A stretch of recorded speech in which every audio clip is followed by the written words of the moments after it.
Karibuni katika mkutano wa wanahabari kuelekea mchezo wa ligi kuu. Ni mchezo wa raundi ya 30 ya ligi kuu ya NBC. Kumbuka kesho ndo finali ya ligi kuu. Maana yake kesho ndo tunatamatisha ligi kuu kwa msimu wa 2025 2026. Kwa kwanza mkutano wetu wa wanahabari tuko na kocha wa JKT Tanzania Ahmad Ali ambaye atazungumza na wanahabari namna ambavyo wao wamejipanga kukabiliana na timu ya Young Africa. Kocha, karibu zungumza na wanahabari. Asalamu alaykum. Alhamdulillah. Nashukuru Mwenyezi Mungu, leo tuna press nzuri. I think naona watu wengi tupo. Siku zingine tunakuwa wachache. Okay, maandalizi kiujumla yako vizuri, lakini hatutakuwa na maandalizi muda mrefu sana kwa sababu tumesafiri almost karibu kilomita 1000 na kutoka Mwanza kufika Dar es Salaam. So tuna siku ya leo ya kuona namna gani tunafanya recovery na kuandaa hasa vijana kwenye mindset zao na muda huu ambao wataupata kupumzika zaidi, kutunza energy ili tuweze kutumika vizuri hiyo mechi ya kesho. So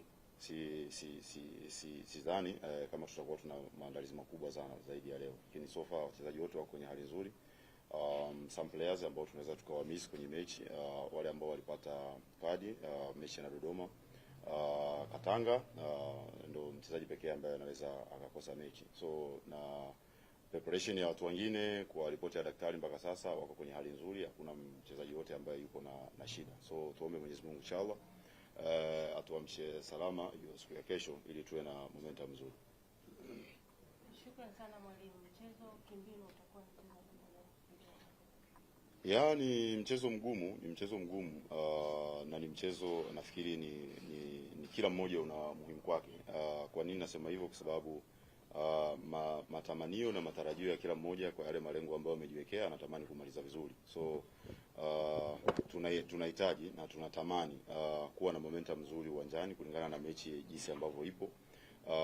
Kila nyakati tuwe bora off the ball na wakati tuna mpira tutumike vizuri, kwa maana ya kuwa na tactical discipline nzuri ili tuweze kuwa na momentum mzuri. Nakaribisha maswali kwa mwalimu. Asante. Asalamu alaykum. Tutakuwa na muda mrefu kama iko maandalizi, lakini pia pengine kuna fatigue ya kusafiri. Haiwezi kuwa ni sababu ya kuwa na ugumu ama kupoteza mchezo wa kesho kwa Yanga ambayo yenyewe inahitaji ushindi tu kwenye mchezo wa kesho ili iweze kuwa mabingwa. Mimi kwanza niseme sio moment wa excuse. Ratiba iko hivyo, tunajua iko hivyo. Hata tukisema kwamba okay, fatiki ipo, so tusicheze mechi, inabidi tucheze. So hatutaenda pale ku celebrate, tutakwenda compete. Even case ambaye tutakutana nayo, lakini tunahitaji compete na tuweze kumaliza vizuri. Umesema yeye anataka kumaliza vizuri apate point 3 ili awe bingwa. Na sisi tuna malengo yetu, tulikuwa na malengo ya kupata top 4 nao tumeyakosa. Sasa tunapambana kupata nafasi ya 5. Bado tuko ndani ya malengo, tunatamani kuwa na wakati mzuri ili tuweze kufikia yale malengo ambayo tumejiwekea.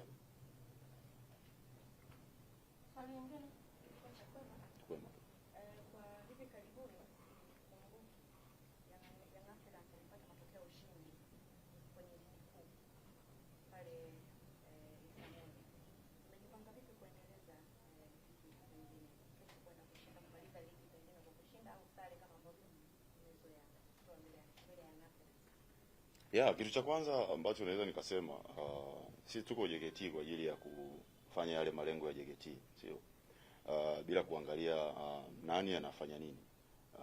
Hayo matokeo ambayo yalitokea huko nyuma ni history kama history zingine. So na mchezo ambao jinsi utakwenda ni momentum nyingine. So kama JKT tuko pale kwa ajili ya hii nembo ya JKT na wale ambao wanatupatia mkate wa vijana. Kwa tutahakikisha tunafanya vizuri, na ndio matumaini na malengo ya kila mmoja kuwa bora kwenye kila nyakati na tuweze kupata matokeo bora zaidi. Swali la mwisho. Tumekuwa na timu ambayo inacheza pressing football, possession passing. Mzako ni sana against opponents. Kwa hiyo nijue zaidi kwamba wakati unaenda mbele ushambulia zaidi ya hizo timu, ni kiasi gani kwamba utawakishia kwamba katika backline yako utakuwa na assurance ya kuzuia zaidi kabla ya kuingia. Ni vizuri kama umesema hivyo, lakini just ni game plan. Siwezi kusema nafanyaje kwa sababu hii ni vita, sio huwezi kusema nakwenda kupambana na opponent unatangaza nini nitafanya. No, inabaki ni siri ya stafu wachezaji na kuangalia strengthening the opponent ambaye tunakutana naye wakati tuna mpira na wakati hatuna mpira, nini ambacho tufanye. Kwa kikubwa tumejianalyze sisi kwanza, tuone ubora wetu upo wapi na tuuboreshe zaidi, na yale ambao sio mazuri tuyafanye mazuri zaidi, sio wakati huo tunaangalia weakness ya opponent na strengths zao, kuziona jinsi gani ambavyo tunaweza tukadhibiti.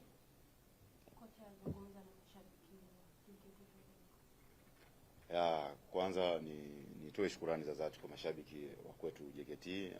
Wamekuwa na sisi kwenye vipindi vyote ambavyo vizuri na ambavyo sio vizuri, so tunatamani siku ya kesho kwa uchache wao, naamini kwa uwezo wa Mwenyezi Mungu inshallah atupatie matokeo mazuri ili tuweze kuwafurahisha zaidi. Hatuna zaidi ya kusema, labda tunaweza tukafanya nini na nini, lakini kikubwa kwa ambacho wanatamani ni kuona sisi tunafanya vizuri na kupata matokeo mazuri. Kwa hiyo tuwaombe wasogee, watusapoti kwa huo uchache ambao utaonekana, lakini sisi kwetu tunauthamini kama ni wingi. Tutajitahidi kuvuja jasho kwa ajili yao na familia zetu na maisha yetu na wale ambao wanatusapoti. Kwa hiyo tunawaomba tukaribie na watuombee kama jinsi ambavyo wanatuombea siku zingine. Shukrani sana kocha. Naam, huyo alikuwa ni kocha wa JKT Tanzania Hamad Ali, amezungumza namna ambavyo wao wamejipanga kukabiliana na timu ya Young Africans. Wakati wa kusikiliza Nasor Maulid ambaye atazungumza kwa niaba ya wachezaji wenzake, wao kama wachezaji wamejipanga vipi. Nasor, karibu uzungumze nao. Asante. Sisi kama wachezaji wa JKT nashukuru Mungu tumefika salama kituo cha kazi na hii mechi yetu sisi ya mwisho. Tumejiandaa vizuri kwenda kupambana na mpinzani na kuhakikisha tunapata alama 3 na kufikia malengo ya timu. Nasor, kama wachezaji mmeongea nini kuelekea mchezo wa kesho ambao ni mchezo wa mwisho kwa msimu huu wa 25-26? Sisi mechi zote tunakuwa tunaongea, tunapeana morali kwa mechi zote, kwa sisi ni finali, kuhakikisha tunapata matokeo na kupambania nembo ya JKT na kufikia malengo ambayo tumejiwekea, kwa sababu malengo yetu ilikuwa ni top 4 na malengo yale yamepotea, lakini bado hatujatoka kwenye njia na tunajitahidi tupambane tupata hata top 5 inshallah. Shukrani sana. Nakaribisha maswali kwa Nasor Maulid.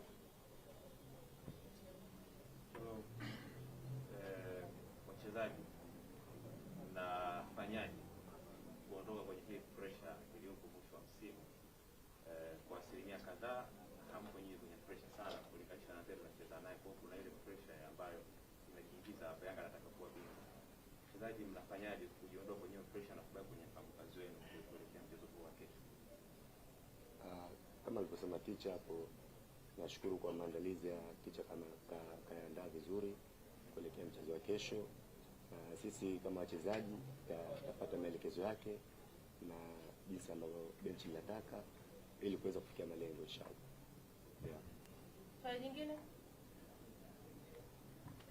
Kama wachezaji nini mnazungumza katika mchezo hapo kesho? Kitazama mpinzani mnaokwenda kucheza naye, uhitaji mkubwa ni alama 3 pia kutangaza ubingwa. Ndio. Nini mnazungumza katika mchezo? Rejea tena, sijakuelewa. Kama wachezaji nini mnazungumza zaidi kuelekea katika mchezo huu, huku mkitazama mpinzani uhitaji mkubwa ni kupata alama 3 na kutangaza ubingwa? Na mimi ni swali ticha alilijibu mwanzo. Wao wana malengo yao na sisi kama JKT tuna malengo yetu. Sisi tunapambania malengo yetu inshallah. Ni hivyo.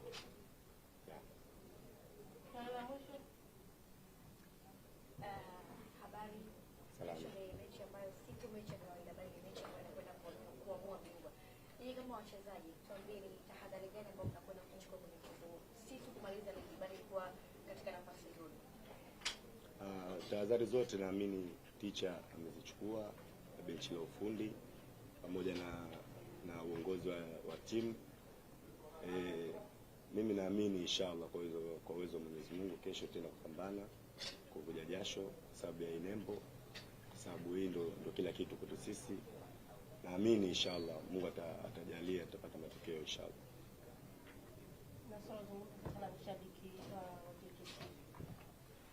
Ya kibinafsi pamoja na wachezaji wa JKT, napenda kuwashukuru sana kwa support ambayo wanatupa na ambayo wametupa toka mwanzo wa ligi mpaka sasa hivi tunafikia mechi ya mwisho. sisi tunaomba kama wachezaji pamoja na uongozi na benchi la ufundi leo wajitokeze kwa wingi, kesho inshallah na mimi wajitokeze kwa wingi waweze kuja kutushangilia na kuja kuagana, na mimi nitaagana kwa furaha inshallah. Shukrani sana Nasoro. Shukrani sana coach. Asante. Naam, hao walikuwa ni timu ya JKT alikuwa hapa kocha Hamad Ali pamoja na Nasoro Maulidi.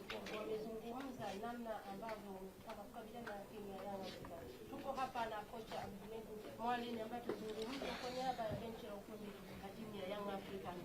Namna ambavyo wao kama Young Africans wamepanga kukabiliana na timu ya JKT. Kocha, karibu nizungumza na wanahabari. Asante sana. Assalamu alaikum. Good afternoon to everyone. Kwanza, yes, preparation alhamdulillah is going very well.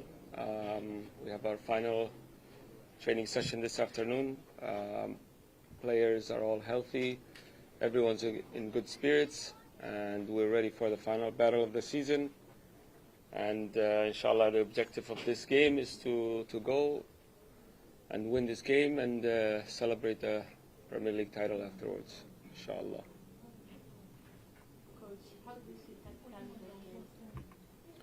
It's going to be a very tough game, very good game. JKT is a very good team, well coached, one of the best coaches in the Premier League.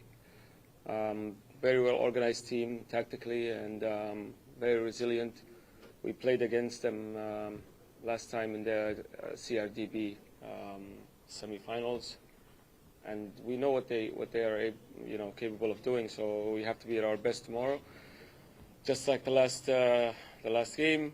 And we have to be very mindful of their threats and be very, very good defensively as well.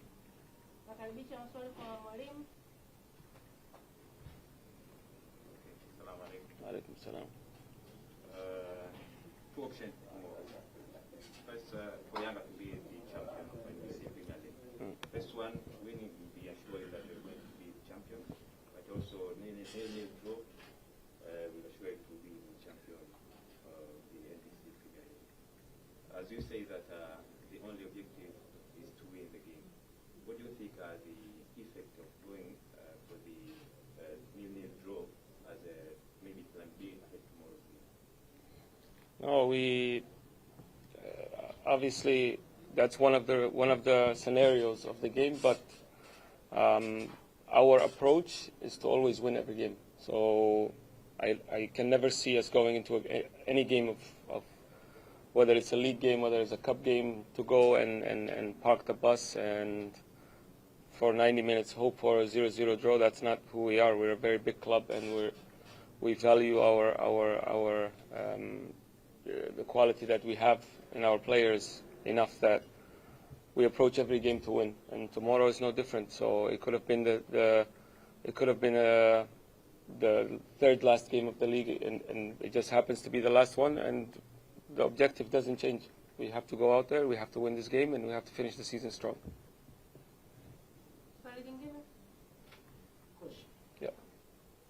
As we've seen in many games which you play, you have class attackers, Okero, Ocon, and others. You as a coach, you want to know. You are showing us that those attackers you can get chances tomorrow and score goals, because the last game of tomorrow is you to win, to take the trophy. As a coach, you want to know, are they ready for the battle against JKT?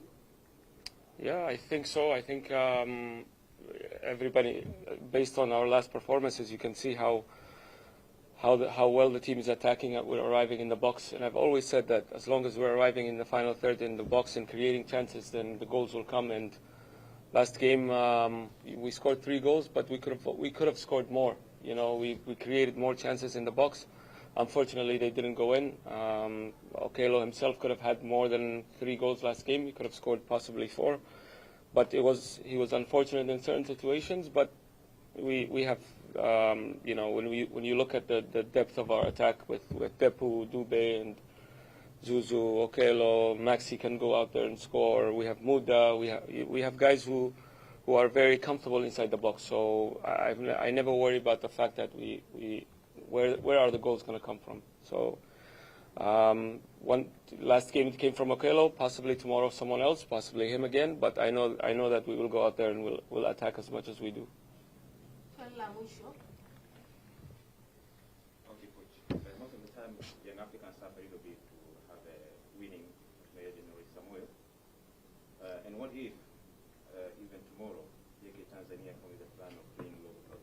What you're going to do in order to break the defensive zone of JK Tanzania? And also, maybe after young Africans, they sure that they have a win tomorrow. Can we see maybe playing for Alan Okello to be the top scorer of NCAA?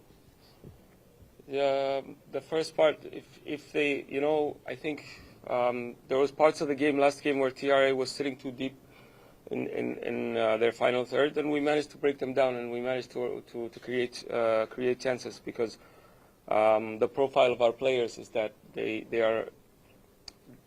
can attack space, and they can also connect, and find a way to play these short passes to unlock even a low block. So I think depending on how they approach the game, we will see.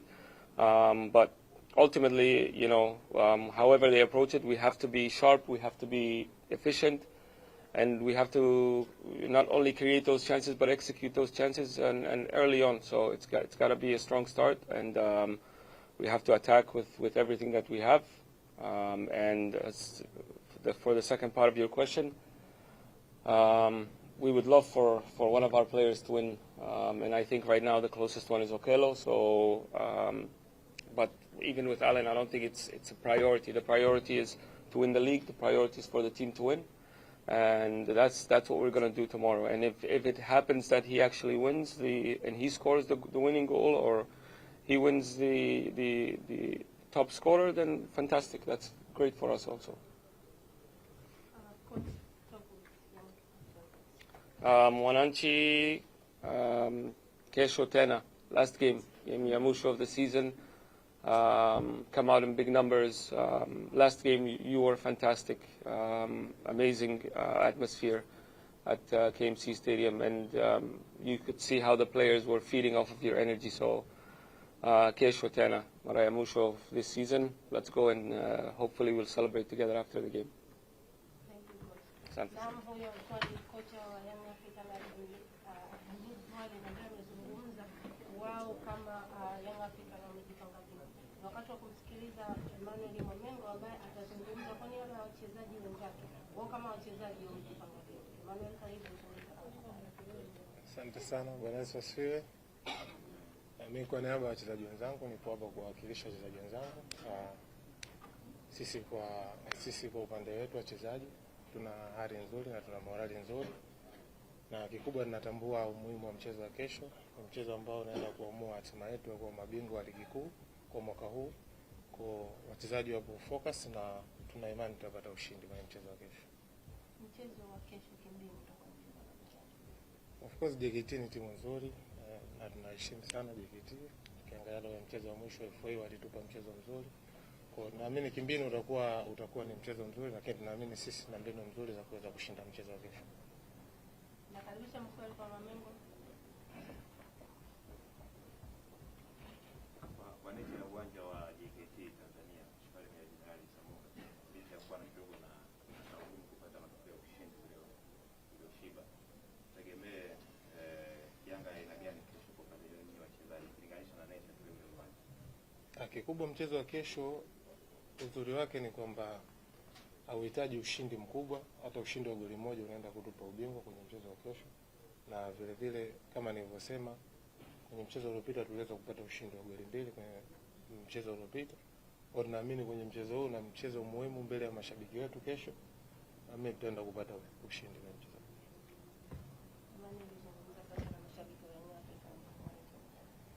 Kikubwa nipende kuwaita kwa wingi washabiki wa Young Africans, sababu bila wao sisi si kitu, na tupo hapa kwa ajili ya kuwapa furaha wao kama mashabiki zetu, na naamini siku ya kesho wanaenda kupata furaha ambao wamekuwa wakisubiri kwa msimu mzima. Shukrani sana. Asante sana. Hao walikuwa ni timu ya Young African wakiongozwa na kocha Mwalin pamoja na Emmanuel Mwanengo ambao wamezungumza kwa niaba ya benchi la ufundi la timu ya Young African. Ni wakati wa kuwasikiliza timu ya Simba. Kumbuka Simba watakuwa na mchezo na KMC katika uwanja wa KMC Complex. Muda ni ule ule saa 10. Yupo hapa kocha Selman Matola pamoja na nahodha ambao watazungumza kwa niaba ya benchi la ufundi la timu ya Simba. Wao wamejipanga vipi kukabiliana na KMC. Kocha, karibu uzungumze na wanahabari. Ya, asante sana. Habari ya sasa jamaa. Ya, cha kwanza tunamshukuru Mungu kwa kuweza kufika katika siku letu salama kabisa. Tunajua kabisa kesho tuna mchezo muhimu, mchezo wa mwisho kabisa kumaliza ligi. Kwa hiyo tumejipanga tuhakikishe tunamaliza vizuri katika mchezo wa kesho.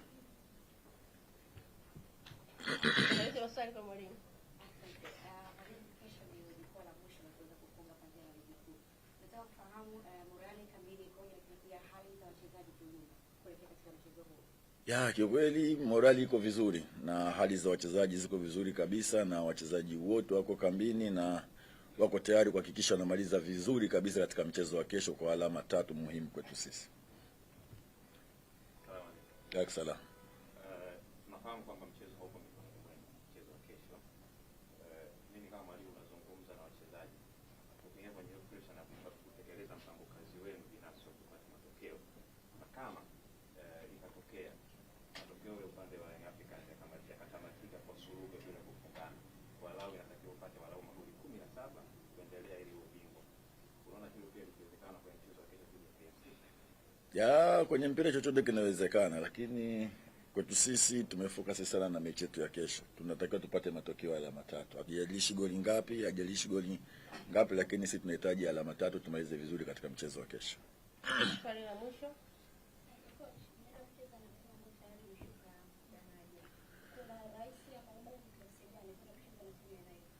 Ya, ugumu uliopo kucheza timu namna hii kwa sababu tayari wamekwisha shuka daraja, lakini kwa ukijua kabisa timu ile ina wachezaji wale sio kwamba inayoshuka daraja ni timu, sio wachezaji. Kwa hiyo kila mchezaji atataka aonyeshe ili aweze kupata timu katika msimu unaokuja. Kwa hiyo nafikiri ugumu wake unakuwa ni hapo sana, kwa sababu kila mchezaji atataka akafanye kazi ili aweze kupata timu katika msimu wake unaokuja. Kwa hiyo ugumu wetu sisi unakuja kuwa hapo, lakini yote kwa yote pamoja na ugumu wote utakakutana nao katika mchezo wa kesho, tunataka tumalize kwa pointi 3 katika game ya kesho. Neno lolote kwa mashabiki wa Simba kocha? Ya, mimi kwanza niwapongeze mashabiki wa Simba na niwashukuru kwa kweli. Wamekuwa ni watu muhimu sana kwetu sisi. Wamekuwa wakitufuata sisi kila sehemu tunapokwenda, wamekuwa na sisi katika mazingira yote, mabaya, magumu, kwa kweli wamekuwa na sisi sana. Kwa hiyo mimi niwaombe kesho tunafunga ligi kabla ya kwenda kwenye finali. Kwa hiyo niwaombe kesho waweze kujitokeza kwa wingi ili tuweze kama tulivyoanza basi na tuweze kumaliza nao pamoja. Kwa kweli sina zaidi ya hicho, na nawaahidi kwamba kwa mechi ya kesho tutafanya kile kitu ambacho na wao watakuja kufurahia katika mchezo wa kesho. Asante sana kocha. Naam, huyo alikuwa ni kocha msaidizi wa timu ya Simba ambaye amezungumza kwa niaba ya benchi la ufundi la timu ya Simba. Ni wakati wa kumsikiliza Shomari Kapombe ambaye atazungumza kwa niaba ya wachezaji wenzake. Wao kama wachezaji wamejipanga vipi kwa ajili ya mchezo wa kesho. Shomari, karibu uzungumza na wanahabari. Habari za asubuhi. Kwa niaba ya wachezaji kuelekea katika mchezo wa kesho, tunafanya maandalizi mazuri kuelekea katika mchezo wa kesho, na sisi kama wachezaji malengo yetu yapo pale kuhakikisha tunaenda kucheza mchezo wa kesho na kupata pointi 3. Kama malengo yetu ambayo tumejiwekea sisi kama wachezaji kuelekea katika michezo yote ambayo tumejiwekea katika msimu huu, basi na hata huu mchezo wa mwisho tuko na lengo lile la kuweza kucheza mpira mzuri, kuweza kucheza kile ambacho mashabiki wetu wanakifurahia na vile vile kuweza kupata pointi 3. Nakaribisha maswali. Kapteni, kwa timu nyingine kesho ni mchezo wa mwisho, lakini kwa nyinyi kesho sio mchezo wa mwisho. Baada ya siku 3 mnaweza kuwa na mchezo mwingine mgumu wa finali ya mashindano mengine. Mnafanya nini kama wachezaji kuhakikisha mchezo wa kesho mnatoa kila kitu, lakini bila kuathiri pia na mchezo ambao utafuatia kesho baadaye ambao ni mgumu pia finali vijana? Nadhani mchezo wa kesho ni muhimu zaidi kuliko mchezo ambao uko mbele, kwa sababu mchezo wa kesho tutakaocheza tutacheza kwa ajili ya kuweza kupata pointi 3, alafu huo mchezo ambao unaokuja utakuwa na maandalizi mengine.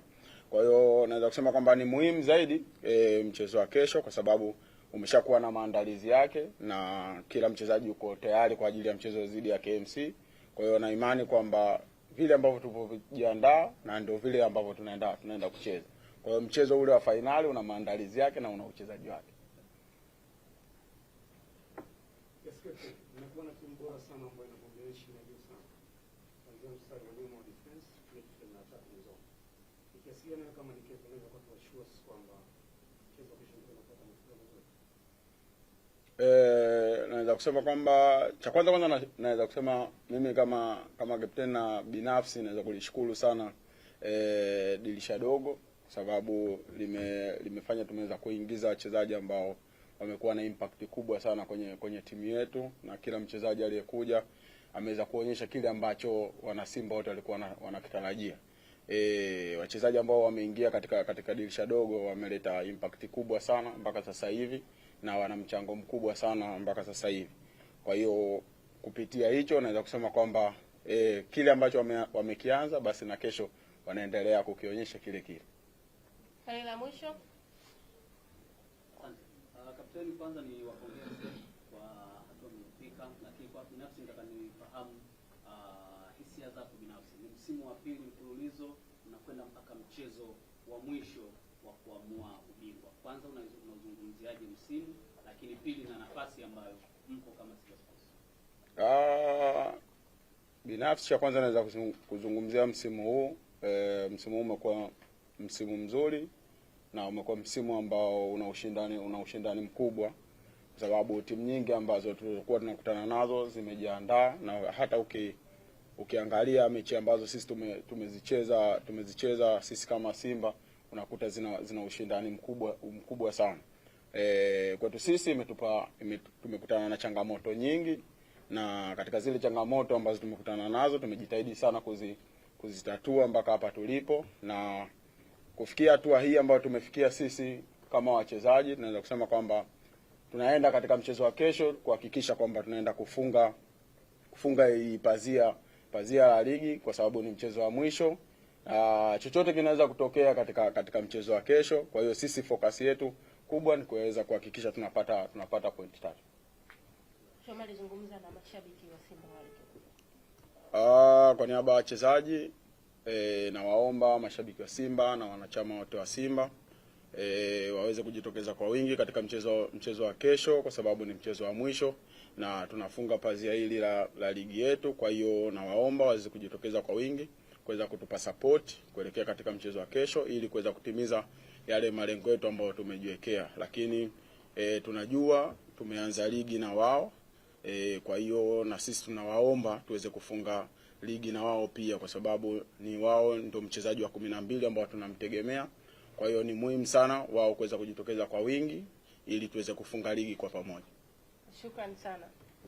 Naam, hao walikuwa ni timu ya Simba. Hapa alikuwepo kocha Selemani Matola pamoja na mchezaji Shomari Kapombe, ambao wamezungumza kwa niaba ya benchi la ufundi wa timu ya Simba. Ni wakati wa kuwasikiliza timu ya KMC kiongozwa na kocha Imani Mwalupetelo, ambaye atazungumza kwa niaba ya benchi la ufundi la timu ya KMC. Wao kama KMC wamejipanga vipi kukabiliana na timu ya Simba. Kocha, karibu zungumza na wanahabari. Asante. Habari za asubuhi. Kwanza tunamshukuru Mungu, tumerejea salama kutoka Kigoma. Tumeingia usiku wa kuamkia leo, lakini niseme tu kwamba wachezaji wote wako salama kabisa. Sisi wote hapo camp wamepumzika, tunasubiri mazoezi ya mwisho leo. Mchezo wa kesho tunautambua umuhimu wake, ni mechi itakuwa ngumu. Lakini kama KMC tumejipanga, wachezaji wako tayari kwa ajili ya mchezo. Natalisha maswali? Yes coach. Unakwenda kukutana na timu ambayo ina safu nzuri ya ushambuliaji. Kwa jambo ni hatari sana against defense line. Wewe kama coach, unatuhakikishia ni kiasi gani kwamba unakwenda kuofesa kwa msingi wa kuzuia makao? Tunatambua uwezo wa wachezaji wa Simba, lakini sisi tumejiandaa kwa sababu tunajua na sio mara kwanza kucheza nao. Kwa tumejipanga kwa ajili ya kukabiliana nao, na vijana wako tayari na kile kitu tushakimaliza mazoezi yenyewe. Tunajua ndio KMC kwa daraja, lakini ndogo pia nazo ni muhimu. Tutegemee kesho kuona KMC kubadilisha namba 1 kuwa namba 2 kwenye msimu wa ligi ya NBC. Ni daktari ama ushindi kutoka 9 kwenda 10 wala uzia namba 2 pale. Yeah, hii ni football, lote inaweza katokea. Na wachezaji kama tushuka daraja, football ni kazi yao, mpira ni kazi yao, lazima wapambane kwa ajili ya kutafuta nafasi sehemu zingine waonekane. Kwa ni sehemu japo ya kujiuza. Kwa kila mmoja anaitambua hilo. Kwa waweza katokea, sio kwamba unaweza kwa sababu tushuka daraja kwa labda tuweza kazana tukafunga, no, hapana. Lakini lote katokea, wenyewe wanatetea maisha yao na sisi kama benchi tunatetea kazi yetu. Kwa mchezo na hisi itakuwa ngumu. Swali jingine? Kuna nguvu gani mwalimu kimorali lakini pia kimbinu kuzungumza na wachezaji kuelekea mchezo mgumu ama mchezo tu wowote, lakini hadi muda huo malengo yamekwisha kuwa tofauti na kushuka kwenye ligi kuu? Na nguvu gani mnakutia walimu kwenye kuandaa wachezaji kuelekea mchezo? Yeah, ngumu upo, lakini sisi walimu ndio kazi yetu kuwajenga wachezaji kisaikolojia kwamba hii ni mpira, inaweza katokea lolote, lazima turudi kwenye msimamo wetu, kwenye kii yetu. Lazima tufuate utaratibu, tuwekezana, lakini kila mmoja tunajenga kisaikolojia, kuongea nao kwa sababu kutoka muda mrefu sana sisi tushashuka daraja. Kurudisha motisha wachezaji mchezoni, lazima tuwajenge, ni kazi yenu, pambaneni. Hata kama hautakuwepo msimu unaokuja KMC, basi inaweza kuonekana kuchukua timu nyingine. Kocha azungumza na mashabiki wa KMC. Yeah, ni waombe mashabiki wa KMC waje kesho kuisupport timu yao, tumalize ligi salama, tuendelee na msimu mwingine unaokuja. Kwa hiyo wasikate tamaa, tuko pamoja sisi kama benchi la ufundi, wachezaji bado hujakata tamaa, tutapambana kuhakikisha tunapata pointi 3. Nakaribisha sana. Shukrani sana. Naam, huyo alikuwa ni kocha Imani Mwakipetero ambaye amezungumza kwa niaba ya benchi la ufundi la timu ya KMC. Ni wakati wa kumsikiliza mchezaji ambaye atazungumza kwa niaba ya wachezaji wenzake au kama wachezaji wamejipanga vipi kukabiliana na timu ya Simba. Karibu sana, zungumza na wana. Asubuhi. Sisi kama wachezaji tunamshukuru Mungu kwanza kwa uchovu wa safari wa kilomita nyingi kutoka Kigoma mpaka hapa Dar es Salaam. Nadhani tumejipanga vizuri kukabiliana na Simba. Wachezaji wote wana morali, na hata kama timu yetu imeshuka, sio kama ndio sisi tuharibu kazi yetu, kwa sababu imeshuka, tutapambana tafuta pointi 3. Nakaribisha maswali. KMC imekwisha shuka na kwenye soka kila kitu kinawezekana. KMC mmejifunza nini kwa msimu huu, pengine hata kukisalia ligi kuu msimu ujao, endapo kusalia kwamba ligi kuu ya kandanda nchini Tanzania kwa sasa? KMC mimi nadhani hata kama ingetokea wote tushinde, lazima ingepatikana mwisho kushuka. Mimi nadhani ni upepo tu mbaya umetupitia, sio kama tuna timu mbovu basi tu ni mipango ya Mungu. Inakuwa tumeshuka, tutaenda kujipanga tena kwa sababu ya msimu mwingine. Ya mnakwenda kumaliza ligi na mpinzani ambaye ana uwezo sana katika mazingira ya uwanjani. Wewe kama mchezaji, kiasi gani kwa unaweza kuhakikishia kwamba kwa mchezo wa kesho utakuwa na uwezo wa control tempo, pressure mchezo? Mpaka tupo ligi kuu, na maana tumejiandaa kupambana na kila timu kwenye ligi. Kwa hiyo Simba ni timu kubwa, tutaenda kupambana ili tuweze kuendelea kutafuta timu nyingine, wachezaji wengine, kwa sababu mara nyingi kwenye mpira wetu wa Bongo timu ndio inashuka ila mchezaji ashuke. Kwa hiyo tena kupambania. Swali la mwisho. Zungumza na mashabiki wa KMC. Mimi naomba washabiki wa KMC waje watusapoti, kuisupport timu yao ili tuweze kufanya vizuri. Shukrani sana. Naam, hao walikuwa ni timu ya KMC, ni wamezungumza namna ambavyo watakavyopambana na timu ya Simba hapo kesho. Tunaelekea katika mkutano wetu wa 3 ambapo timu ya Azam itakutana na timu ya Dodoma Jiji. Tuko hapa na kocha msaidizi wa Azam Kasim Dogobe ambaye atazungumza kwa niaba ya benchi la ufundi la timu ya Azam, namna ambavyo wao kama Azam wamejipanga kukabiliana na timu ya Dodoma Jiji. Karibu sana, zungumza na wanahabari. Asante.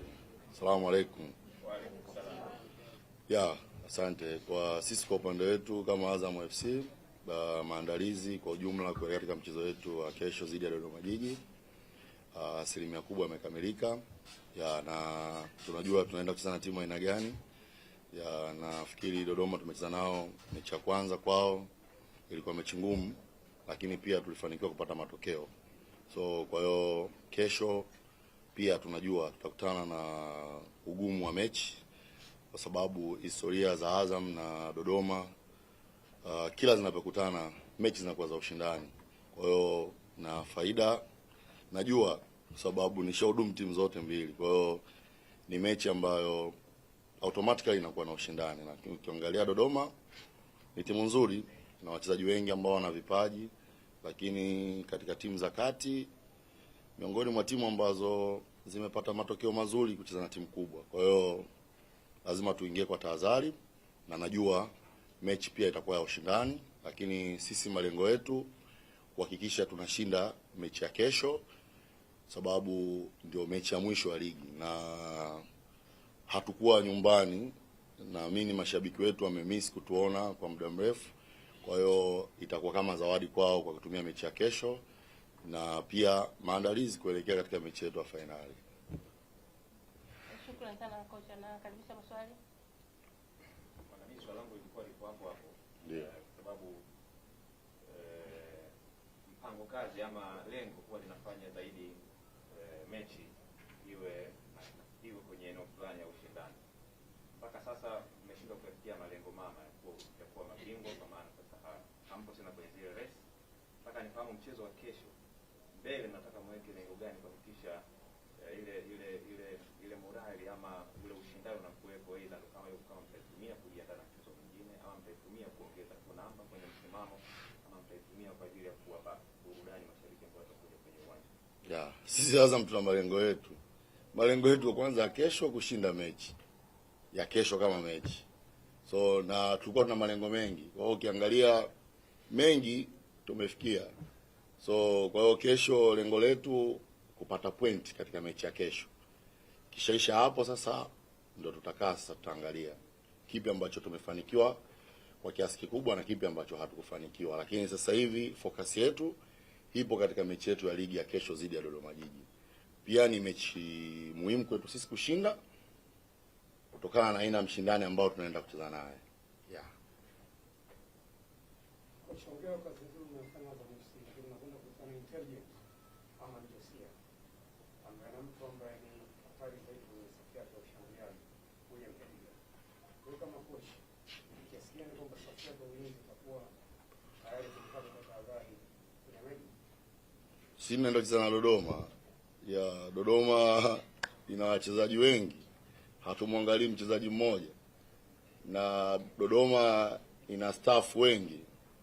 Sio kwa sisi tunaenda kudili na Dodoma. Tulicheza nao mechi ya kwanza tumeshinda goli 3 Jamhuri pale Dodoma. Kwa hiyo obviously hata kama tungeenda kumwangalia mchezaji mmoja, hata huyo mchezaji ambaye unamzungumza hakucheza huo mchezo.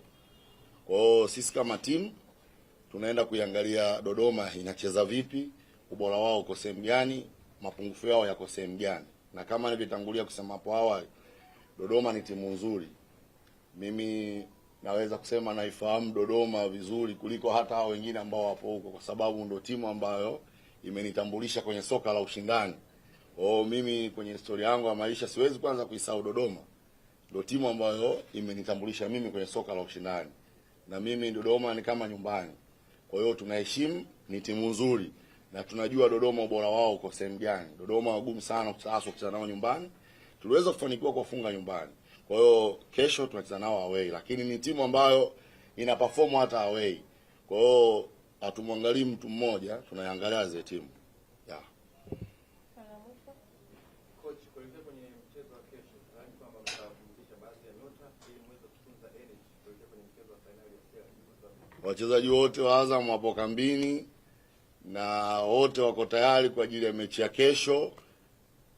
Wale ambao watakuwa katika mpango wa kucheza watacheza kama tunavyofanya utaratibu wetu wa siku zote. Hakuna kusema kwamba utampumzisha mtu kwa sababu ya kitu fulani. Kesho ndio mechi ya ligi na ndio mechi ya mwisho ya ligi. Kwa hiyo wachezaji wote wapo kambini, na bahati nzuri sasa hizi mechi zetu za mwisho wachezaji wetu watawala ambao walikuwa kwenye majeruhi, ukiangalia kina Abdul Sopu, akina Mendoza, wote wapo kambini. Kwa hiyo tuko tayari kwa ajili ya mechi ya Dodoma kesho. Wachezaji wote watapatikana na watatumika kutokana na hitaji ya mechi. Kocha, zungumza na mashabiki wa Azam. Sisi tunawaomba mashabiki wetu wa Azam wajitokeze kwa wingi sana katika mchezo wetu wa kesho, na ndio utakuwa mchezo wa mwisho kucheza nyumbani katika msimu huu hasa katika ligi. Kwa hiyo tunaomba waje kwa wingi, waendelee kutupa nguvu hasa katika mechi yetu ya kesho. Shukrani sana kocha. Naam, huyo ni kocha Kasim Jogope ambaye amezungumza kwa niaba ya benchi la ufundi ya timu ya Azam. Wakati wa kumsikiliza mchezaji kwa niaba ya wachezaji wenzake, namna ambavyo wao kama wachezaji wamejipanga kukabiliana na timu ya Dodoma. Karibu sana, zungumza na wanahabari. Okay, asante sana. Sisi kama timu tumejiandaa vizuri kwa ajili ya mchezo wa kesho kukabili wapinzani wetu. Na tumejiandaa vizuri kuhakikisha kwamba pointi 3 zinabaki nyumbani. Shukrani sana. Nakaribisha maswali.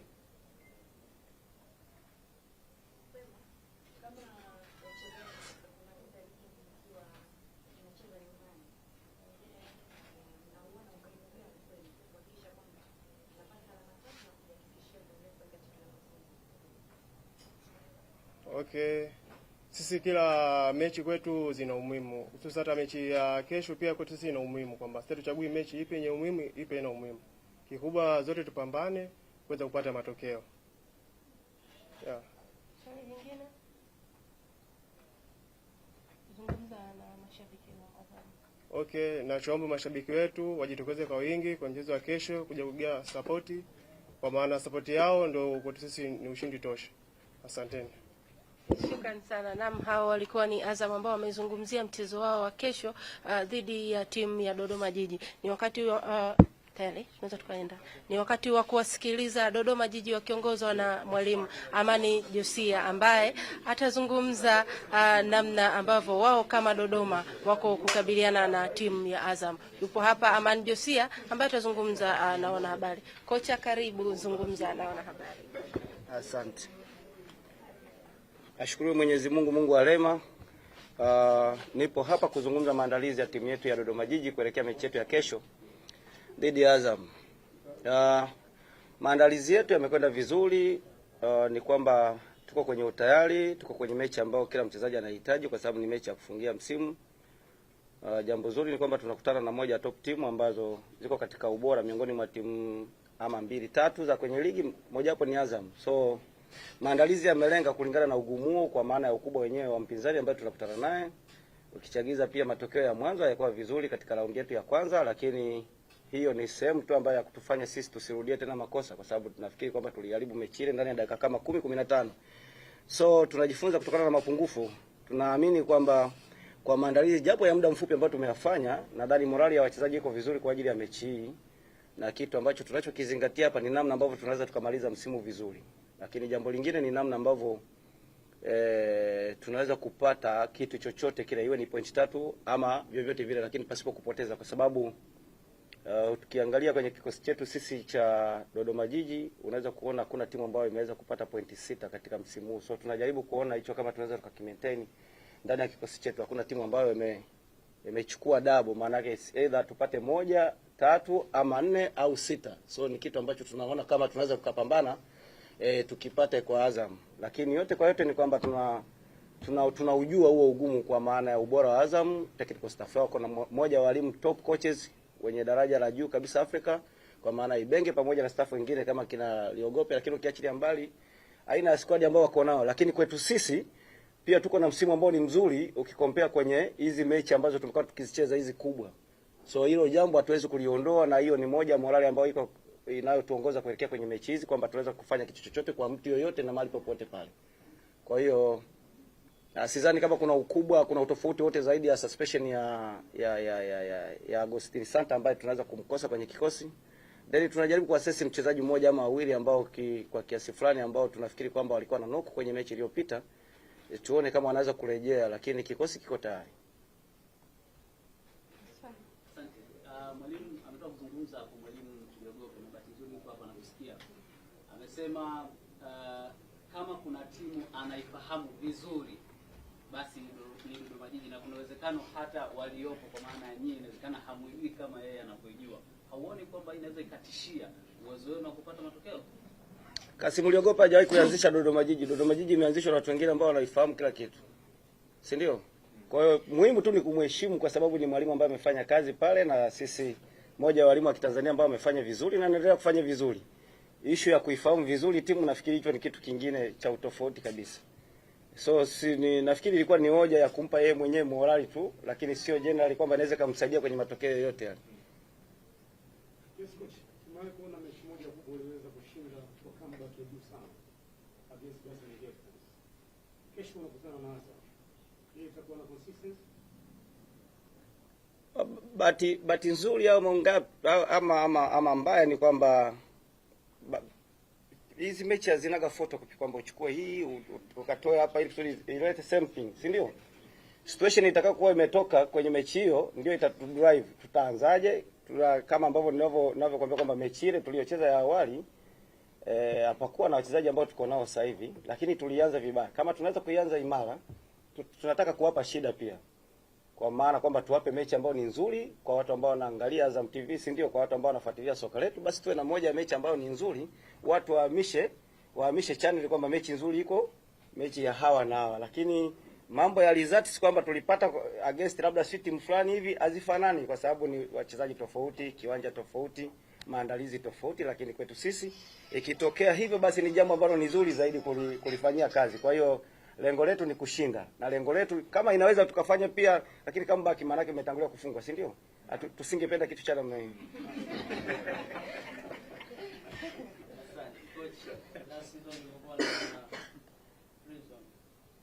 Press ya mwisho kuongea kwa utungu mkubwa sana kwa hali iliyokuwa kwenye. Hii ni press ya mwisho kuelekea mchezo wa mwisho wa Dodoma Jiji msimu huu, ambao unaweza kusema unajipiga kifua kama unakuwa na mafanikio makubwa miongoni mwa makocha wa Azam kiasi gani ukiwa Dodoma Jiji? Mafanikio manake kila mmoja anayatenga kwa namna ambavyo anayaona, lakini nafikiri ni kwamba tumemalizia ligi hatakuwa na pressure ukikompea na misimu kama mitatu ya hii timu hii tuliyopo sasa hivi ya Dodoma Jiji. So hii ni top league. Unapokuwa umemaliza huko safe ni kitu ambacho kwanza cha kujivunia, lakini pia unajivunia kitu kingine, kwa maana ya kuna baadhi ya moment ambazo tumewapa washabiki wetu furaha, hususan kwenye hizi big match, si ndio?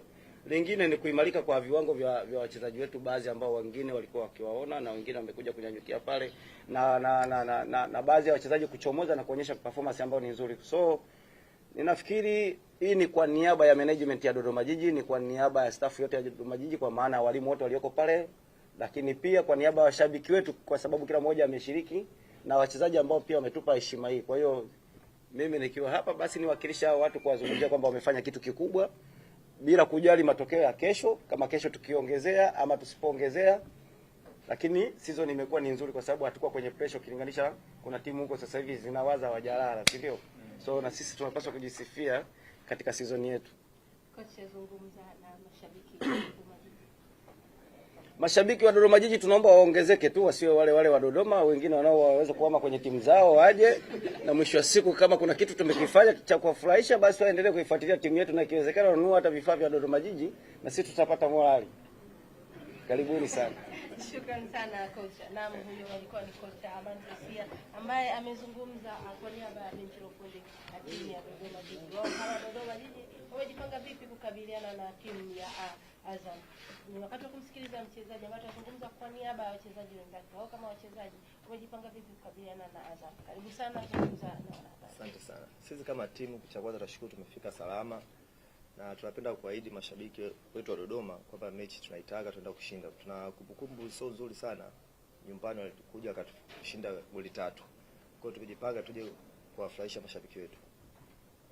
Nakaribisha maswali. Mmekuwa na kiungo cha kati kizuri sana cha Messi Munganga na Sami Mwaza. Wewe kama mchezaji unakuwa na kiungo cha kati kizuri sana cha hapo. James Akamiko na nyuma mkana.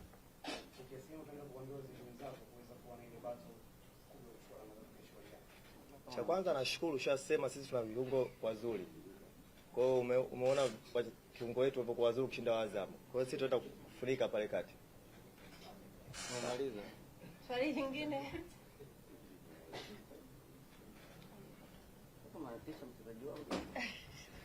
Zungumza sasa na mashabiki wa Dodoma pamoja na mashabiki wa ligi kuu ya NBC. Napenda kuwakaribisha katika siku ya mchezo wa kesho, mechi ya mwisho, tuje pamoja waje wafurahie show ya kesho. Shukrani sana. Asante sana. Naam, hao walikuwa ni timu ya Dodoma Jiji ambao wamezungumza namna ambavyo watakabiliana na timu ya Azam. Kumbuka kesho michezo 8 itakuwa live. Michezo 8 itakuwa live katika chaneli mbalimbali za Azam. Hapa yuko mbele yangu hapa kaimu afisa habari wa bodi ya ligi, atazungumza namna ambavyo yeye ameandalia mashabiki wa ligi kuu. Shukrani sana Loveness, habari za wakati huu mabibi na mabwana. Jina langu ni Yahya Mshehe, kaimu afisa habari wa bodi ya ligi kuu Tanzania. Lakini pembeni yangu yupo hapa David Raymond ambaye ni mkuu wa kitengo cha masoko Benki ya Taifa ya Biashara NBC. Sote tunafahamu ya kwamba kesho tunakwenda kuhitimisha msimu wa ligi kuu ya NBC 2025-2026, na sote tunafahamu ya kwamba kesho ndio siku ambayo tunakwenda kumpata rasmi bingwa wa ligi kuu ya NBC kwa msimu huu wa 2025-2026. Maswali yamekuwa mengi namna ambavyo tunakwenda kuendea michezo hii ama namna ambavyo tunakwenda kuendea mchezo huu kati ya Young Africans na JKT Tanzania pale Isamuyo, lakini pia Simba Sports Club na KMC pale katika uwanja wa KMC Complex. Kwa hiyo sasa naomba nimkaribishe David Raymond aje hapa kuzungumza nasi, atueleze namna ambavyo kama wadhamini wakuu wa ligi kuu ya NBC wamejiandaa namna ya kuliendea tukio hili la kukabidhiwa kwa ubingwa kati ya timu hizi mbili ambazo zina asilimia kubwa ya kuwa bingwa wa ligi kuu ya NBC kwa msimu huu wa 2025-2026. David, karibu sana na uwanjani wako. Zungumza na wanahabari na Watanzania ambao kwa ujumla wanatutazama hivi sasa, wanatamani kusikia kutoka kwako namna ambavyo nyinyi kama Benki ya Taifa ya Biashara NBC, wadhamini wakuu wa ligi kuu ya NBC, mmejiandaa kuelekea tukio ama matukio ya kesho, na ni siku ya kutamatisha msimu huu wa 2025-2026 wa ligi kuu ya NBC. Asante sana ndugu yangu Yahya. Habarini za muda huu, ndugu waandishi wa habari ambao mko hapa. Kama ambavyo wamenitambulisha kwa majina, naitwa David Raymond, ni mkuu wa idara ya masoko kutoka benki ya NBC. Leo tuamini tuna furaha sana kwa maana ya kwamba tunaelekea kwenye tamati ya msimu wa NBC Premier League 25-26, na sisi kama wadhamini tulitamani pia kutumia fursa hii kutoa shukrani kwa wadau mbalimbali ambao tumewezesha kuwa na msimu wenye mafanikio na ushindani wa ligi kuu ya NBC. Nianze labda kwa kutoa shukrani kwa wadau mbalimbali wakiwemo Azam pamoja na TBC ambao ni broadcasters wetu kwa kusaidia kuwafikia mashabiki na wapenzi wa soka nchini, lakini bila kusahau wanahabari kwa namna ambavyo mmeweza play part kubwa kuhakikisha ligi yetu inazungumzwa vizuri zaidi na kupelekea viwango vyake vya ubora kupanda. Mna role kubwa sana ambayo nyinyi pia mmeweza kuiplay. Lakini vile vile katika namna ambavyo sisi kama NBC tumeendelea kujipanga kuhakikisha tunaboresha ligi kwenye msimu huu, nadhani tuliona maboresho zaidi kwenye zawadi ambazo zinachochea ushindani, hususan kwenye upande wa individuals, kwa maana ya wale players pamoja na mabenchi ya ufundi. Kwa hiyo utaweza kuona jinsi gani ambavyo tuliweza kutoa tuzo za man of the match kwenye mechi zote ambazo zimechezwa msimu huu, lakini vile vile wa wachezaji na makocha bora wa kila mwezi, na kwa namna ya kipekee pia tukaintroduce goli bora ambayo hii ilikuwa ni chaguo la mashabiki katika kuendelea, ni katika namna ya kuendelea kuboresha, na pia tunaangalia jinsi gani msimu unaokuja tutaweza kuwa na categories zingine mbalimbali. Kutokana na ushindani wa ligi yetu, nadhani wote tumeona msimu huu mpaka hivi sasa tunaelekea kwenye mzunguko wa mwisho, na hakuna mshindi aliyepatikana mpaka hivi sasa, na mshindi atapatikana kwenye mechi ya kesho. Nadhani maswali yamekuwa mengi sana kwamba tutafanyaje ili kuweza kukamilisha. So kwa kushirikiana na bodi ya ligi na TFF, sisi kama wadhamini tukasema kwa ubora wa ligi yetu tuna wajibu wa kuhakikisha kwamba tunakwenda kuandaa sherehe mbili ambazo ziko na viwango sawa kabisa, kwa maana ya kwamba popote ambapo mshindi atapatikana basi ataweza kukabidhiwa kombe lake pale pale uwanjani. Na hivyo basi pia katika namna ya kuboresha na kuhakikisha hili linatokea, tutakuwa na helikopta ambayo itaweza kubeba hili kombe na kuweza kufacilitate kombe kufika kwa wakati kwenye uwanja husika ambapo mshindi atakuwa amepatikana. Hii yote ni kuendana na viwango vya kimataifa kama ambavyo tumesema, lakini kuhakikisha kwamba mshindi anapata kombe lake siku hiyo hiyo. Ligi yetu imekuwa ni ligi kubwa sana, kwa hiyo lazima tuende na viwango, na sisi kama wadhamini kama NBC kwa sababu ya ukubwa wa chapa yetu na ukubwa wa benki yetu nchini, tukasema basi hili ni jambo ambalo inabidi kuliendea na kuhakikisha kuwe na viwango vinavyostahili. Kwa hiyo washabiki na wakazi wa jiji la Dar es Salaam wataona chopa ikiwa ina hover around ikisubiri maelekezo ya waendesha soka, wakituambia kwamba ni wapi itue na wapi iweze kupeleka kombe na mshindi akabidhiwe kombe lake. Labda niweke kituo hapa, labda kama kuna swali lolote tungependa kulijibu kabla ya kufunga. Asanteni sana kwa kunisikiliza. Kama kuna swali basi nikushukuru sana. Asante sana.